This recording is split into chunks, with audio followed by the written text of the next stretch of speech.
Good morning to all. तर हा मी slicer मागवला होता ऑनलाईन आणि हा पपई माझी आई गावाहून येताना घेऊन आली होती, जो तिने मला काल आणून दिला. गुरुवारी आली होती, बोलवलं होतं मी हळदी कुंकवासाठी.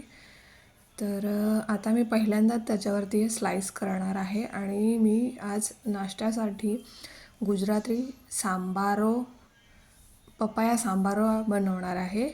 पण हे वेगळ्या प्रकारे मी एरवी पण बनवलं आहे, पण ते किसून किसणीवरती.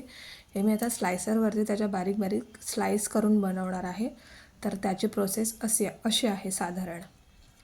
हे बघा असं, म्हणजे मी पहिल्यांदाच करते, सो मी चेक करणार आहे आता येत आहेत का. तर हे छान प्रकारे येत होत्या, मस्त पातळ अशा ट्रान्सपरंट होत्या त्या स्लायसेस.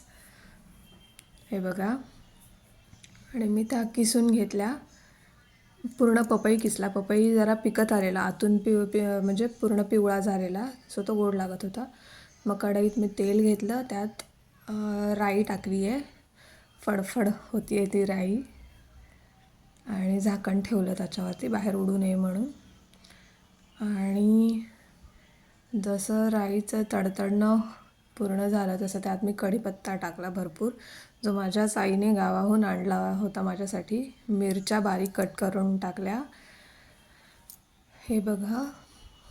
आणि मिरच्या भाजल्यानंतर थोडासा हिंग टाकला आहे, आणि ते आता ढवळून घ्यायचं व्यवस्थित. मिरच्या आणि कढीपत्ता पूर्णपणे त्या तेलात भाजला गेला पाहिजे व्यवस्थित, म्हणजे त्याचा फ्लेवर उतरतो मग जेवणात. म्हणून हे असं भाजून घेतलं मी, पूर्णपणे ते भाजलं गेलं पाहिजे म्हणून खूप वेळ भाजायचं असं.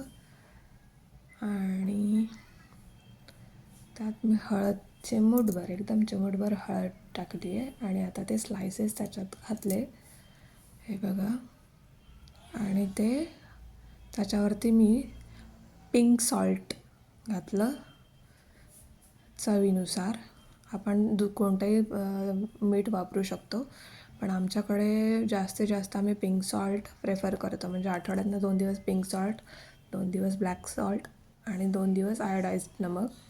हे आता मी थोडंसं ब्लॅक सॉल्ट पण टाकला त्याच्यात, चवीसाठी छान चव येते त्याच्याने असं.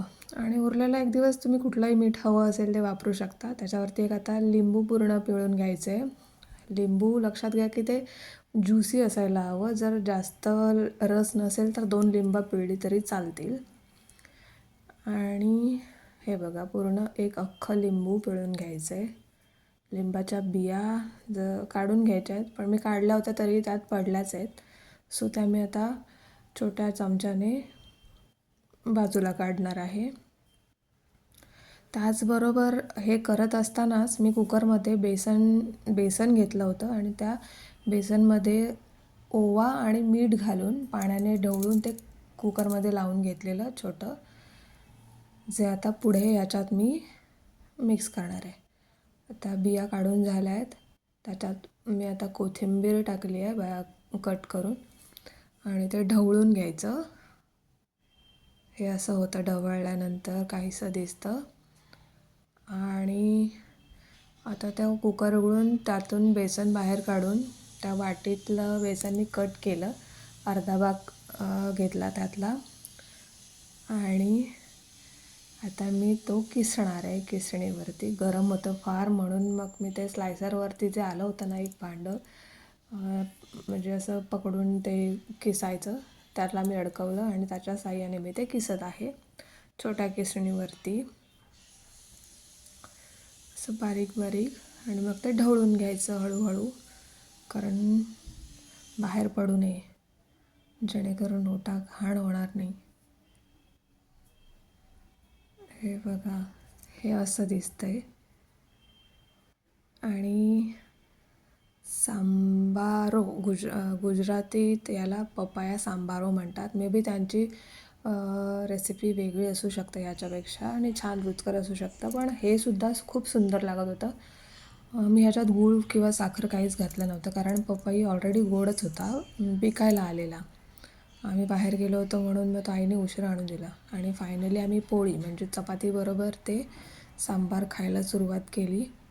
नाश्ता म्हणून एकदम खूप खूप सुंदर चवीला लागतं, आंबट गोड तिखट आणि असं मस्त काळं मीठ घातल्यामुळे त्याला ते चाटसारखा फ्लेवर येतो आणि खूप खूप सुंदर लागतं. तुम्ही घरी बनवून बघा आणि मला सांगा.